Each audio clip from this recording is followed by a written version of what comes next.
Olá, pessoinhas! Tudo bem? Eu tô vindo nesse finalzinho de domingo pra gente corrigir o simulado que vocês fizeram ontem. Bem, a sociologia tinha 5 questões e a primeira foi essa daqui, do Enem 2014. O texto diz assim: respeitar a diversidade de circunstâncias entre as pequenas sociedades locais que constituem uma mesma nacionalidade. Tal deve ser a regra suprema das leis internas de cada estado. As leis municipais seriam as cartas de cada povoação, doadas pela Assembleia Provincial, alargadas conforme o seu desenvolvimento, alteradas segundo os conselhos da experiência. Então, administrar-se-ia de perto, governar-se-ia de longe, alvo a que jamais se atingirá de outra sorte. É um texto de 1870, bem, referente a 1870, mas publicado em 1937. O Enem pergunta: o discurso do autor, no período do segundo reinado no Brasil, tinha como meta a implantação do regime monárquico representativo, sistema educacional democrático, modelo territorial federalista, padrão político autoritário ou poder oligárquico regional? Pelo que a gente já viu nas outras aulas, principalmente na aula de Montesquieu sobre a democracia no Brasil e presidencialismo de coalizão, em que eu falei um pouquinho, a gente sabe que a resposta aqui é o modelo territorial federalista, letra C. E por quê? Porque ele fala aqui em cima dessa questão de administrar-se de perto e se governar de longe. Ele está falando do quê? Dos poderes do município, dos poderes do Estado, dos poderes da União. É claro que a cada situação varia e se adapta, mas a intenção, já no segundo reinado do Brasil, era, como o Brasil é um país continental e principalmente inspirado no federalismo americano, a gente vai tentar copiar esse modelo para conseguir a administração do país já desde essa época. Bem, a seguinte questão 2, do Enem 2013, um texto também. Tenho 44 anos e presenciei uma transformação impressionante na condição de homens e mulheres gays nos Estados Unidos. Quando nasci, relações homossexuais eram ilegais em todos os Estados Unidos, menos Illinois. Gays e lésbicas não podiam trabalhar no governo federal. Não havia nenhum político abertamente gay. Alguns homossexuais não assumidos ocupavam posições de poder, mas a tendência era eles tornarem as coisas ainda piores para seus semelhantes.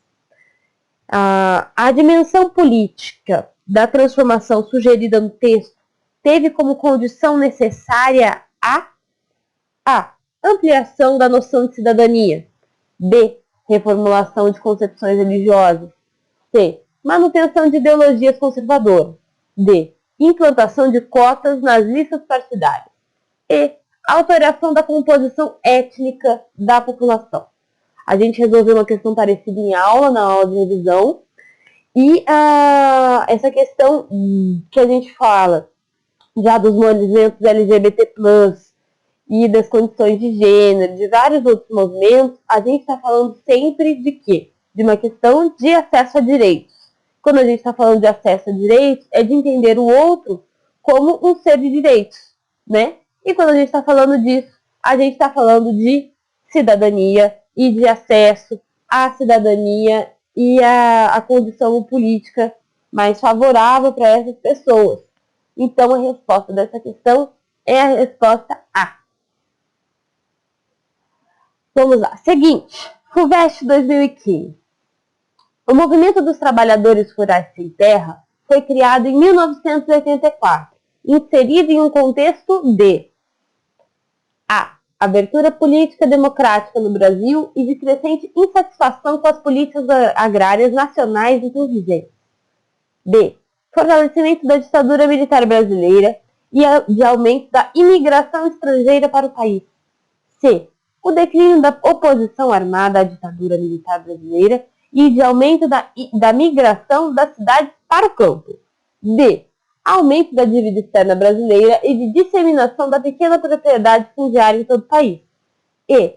crescimento de demanda externa por commodities brasileiras e de grandes progressos na distribuição de terra no Brasil a pequenos agricultores. Como vocês podem ver, essa perguntinha da FUVEST é bem chatinha e vocês têm que tomar um pouquinho de cuidado porque FUVEST é assim. Como às vezes eles não têm como filtrar todos os candidatos, eles colocam umas perguntas muito ruins, não ruins, mas muito chatas, que é algo do tipo essa. Você vai ter um MST 2 pontos, e você tem que entender o que se trata, da onde vem. Isso acontece muito na FUVEST, infelizmente não dá para prever o que eles querem. Mas nesse caso, quando a gente está falando de movimentos dos trabalhadores rurais sem terra, e a gente está falando de 1984, você já sabe a resposta, até porque eu já dei um pouquinho sobre o MST na outra aula que está publicada aqui no canal. Então, a resposta é a resposta A, quando ele fala de abertura política democrática no Brasil, porque a gente está em 84.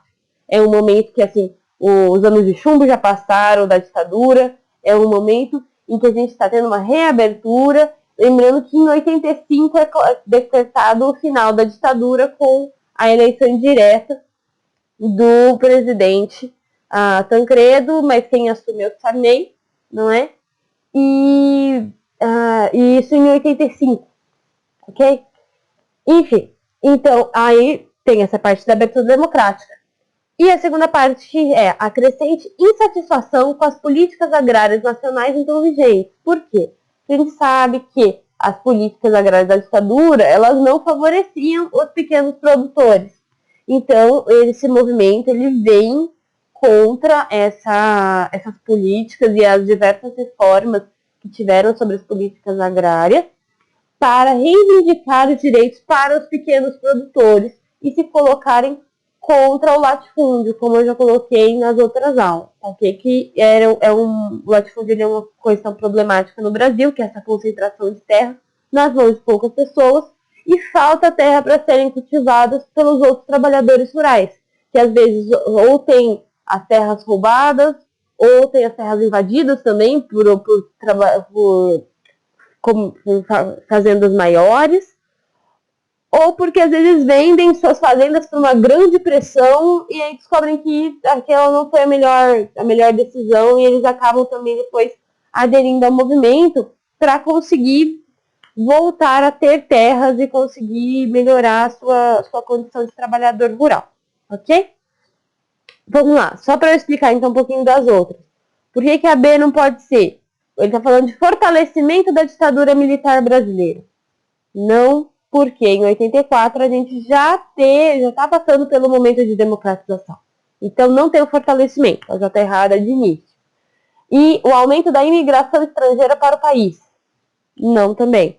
A imigração estrangeira para o Brasil, ela acontece, é natural, mas as grandes imigrações para o Brasil, elas têm data marcada, né? A gente teve, acho que mais recentemente, as migrações dos haitianos e de outros locais que foram decretados com grandes desastres, assim, o pessoal que teve agora os problemas com a guerra na Síria, tivemos também pessoas abrigadas no país, mas isso agora, né, 2014 para cá, na verdade com os haitianos um pouquinho antes, mas a gente está falando de 1984, a gente não está falando de uma imigração estrangeira forte para o país. O declínio da oposição armada à ditadura militar brasileira e aumento da migração das cidades para o campo. Sim, tem declínio da oposição armada, sim. Por quê? Porque a gente já está também no momento de redemocratização. Era um momento de outro tipo de ação política.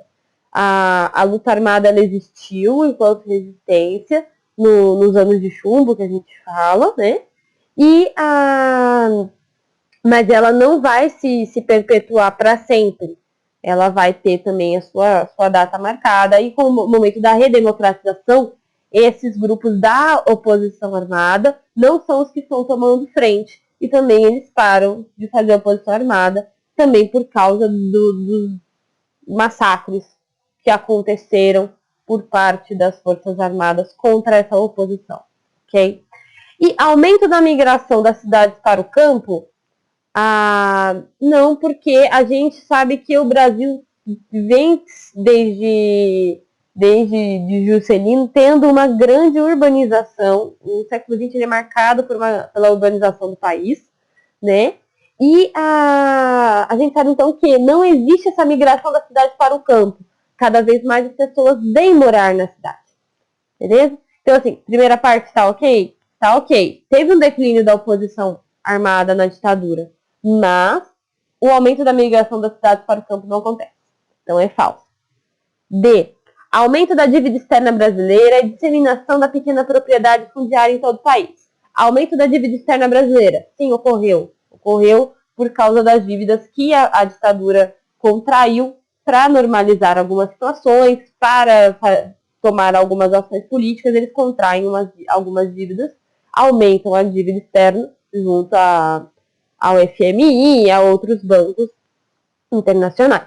Mas a disseminação da pequena propriedade fundiária não ocorre. Por quê? Porque é exatamente para isso que o movimento dos trabalhadores rurais sem terra foi criado. Para pedir que houvesse uma diminuição dos latifúndios e um aumento das pequenas propriedades, uma redistribuição de terras.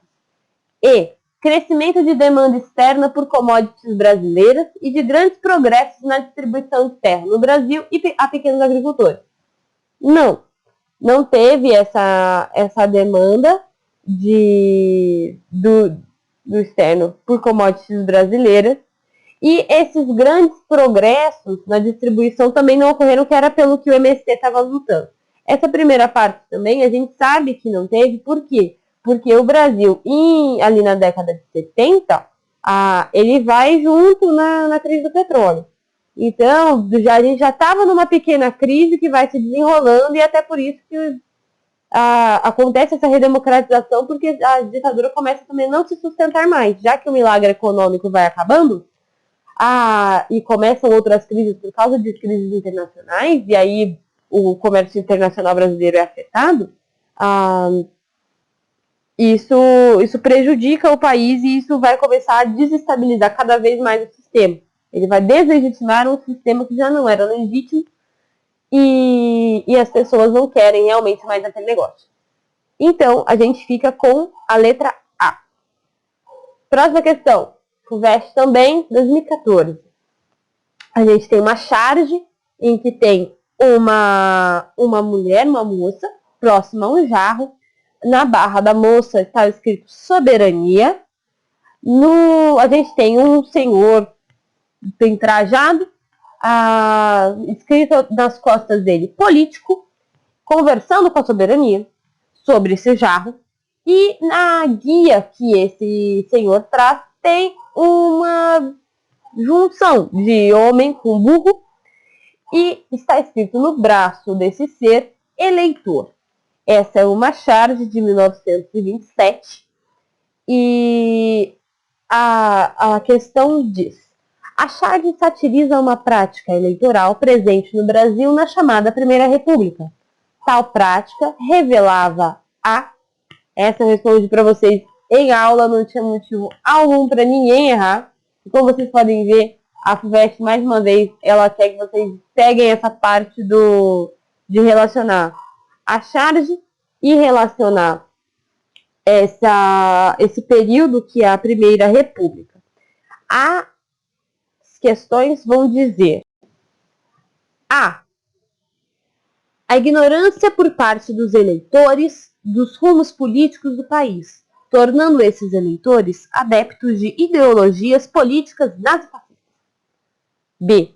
A ausência de autonomia dos eleitores e sua fidelidade forçada a alguns políticos, as quais limitavam o direito de escolha e demonstravam a fragilidade das instituições republicanas. C. Restrição provocada pelo voto censitário, que limitava o direito de participação política àqueles que possuíam um certo número de animais.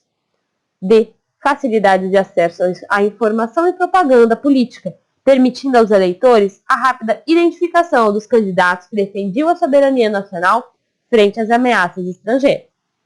E. Ampliação do direito de voto trazida pela República, que passou a incluir os analfabetos e facilitou sua manipulação por políticos inescrupulosos.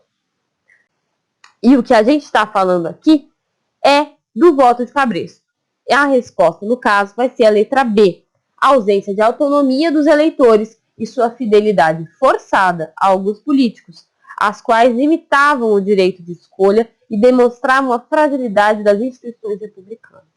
Por quê? Porque a prática do voto de cabresto era aquela questão que a gente coloca da Primeira República é quando? A Primeira República é desde a Proclamação da República, 1889, até o golpe de Getúlio, ok? 1930. Então, a gente está falando daquela situação em que nós tínhamos os currais eleitorais, que era o quê? Todo mundo da fazenda, porque a gente está falando de Brasil nessa época, a gente está falando de um país praticamente todo agrário. As pequenas iniciativas industriais que a gente tinha eram ainda muito incipientes, né? Estava tudo no comecinho. Então, a gente está falando de uma população do campo muito grande. E a gente está falando desses currais eleitorais e do voto de cabresto, ele refere-se tudo a essa condição agrária. É a condição de que os trabalhadores rurais que trabalhavam na fazenda ou que prestavam serviços ou que eram protegidos pelo coronel por algum motivo, eles vão ser condicionados a votar no político ou no candidato ou no próprio coronel, ou em quem o coronel estava apoiando. Por quê? Porque o voto era aberto, o voto não era secreto, as pessoas não sabiam ainda direito como votar, porque não tinha, diferentemente do que ele afirma aqui na questão de não tinha facilidade de acesso à informação, não tinha propaganda política. As pessoas falavam qualquer coisa, os políticos falavam qualquer coisa, você não tinha como você cobrar isso depois, e isso ele vai falar dentro daquilo que os trabalhadores às vezes não tinham acesso. Então eles vão falar por jornais, eles vão falar por revistas, eles vão falar em grandes comícios ou comissões ou reuniões para uma classe mais elevada. Então não tinha facilidade nenhuma de acesso. Essa ampliação do voto aos analfabetos, e aí fala da manipulação por políticos inescrupulosos, que é a letra E, a gente sabe também não foi. Por quê? Existia sim a questão do analfabetismo, só que eles só foram inclusos na Constituição para começarem a votar em 1988, que foi a Constituição pós-ditadura militar. O voto deles, como eu já falei na outra aula, é facultativo. Então, a letra C, restrição provocada pelo voto censitário que limitava participação de pessoas com certo número de animais.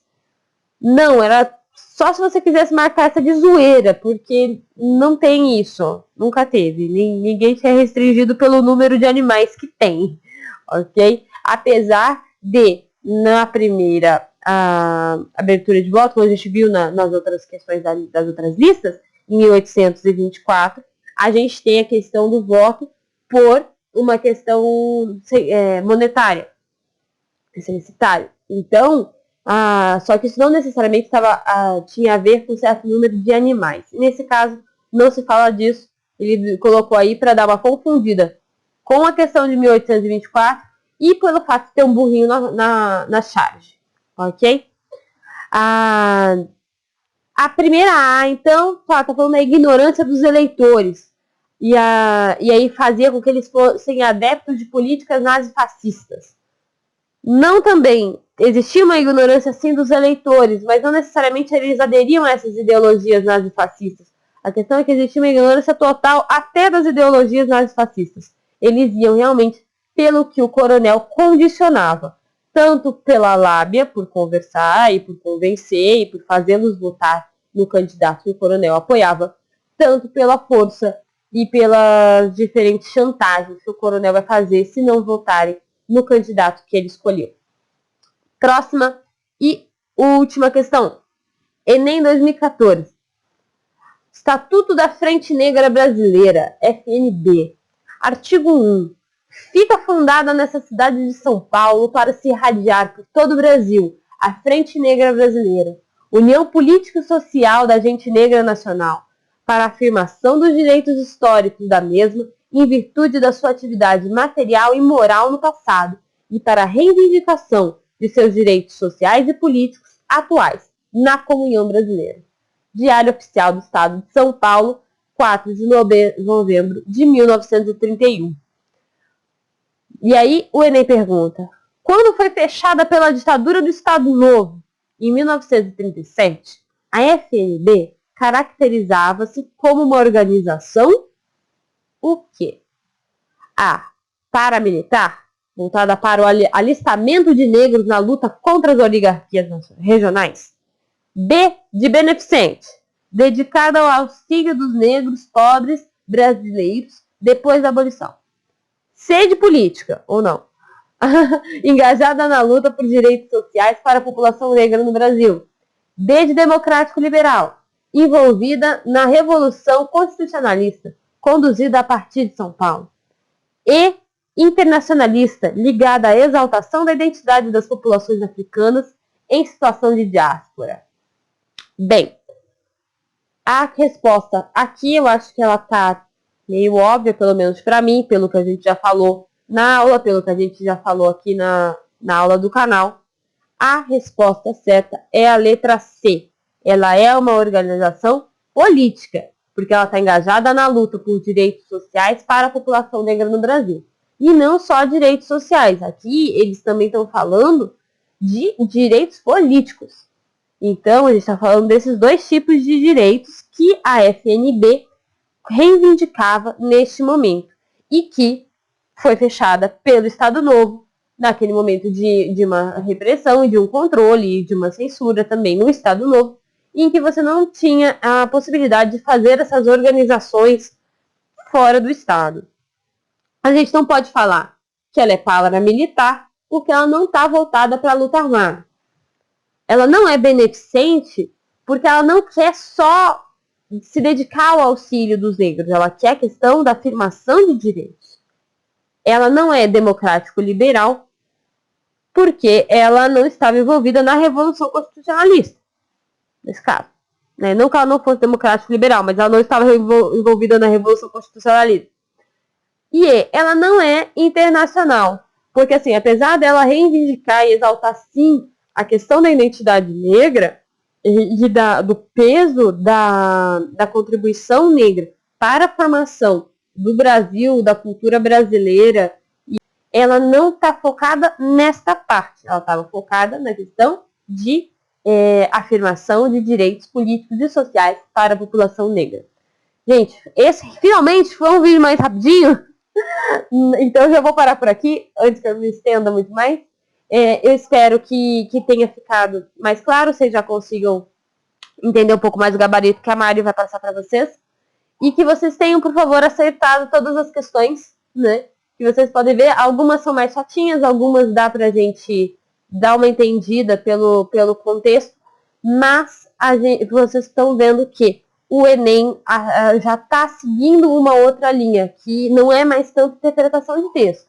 O Enem ele já está começando a se voltar pela essa cobrança de conteúdo mesmo, de vocês saberem do que se tratam a história brasileira, do que se tratam certos movimentos. Assim como a FUVEST, que já é o ápice do negócio, né? Que ela chega a perguntar o que é MST 2 pontos. Então, eu espero realmente que tenha ajudado vocês a corrigir aí as questões. Isso já adianta pra gente essa questão da aula. Assim que eu puder, eu posto a correção das listas também, ok? Um beijinho e até quarta!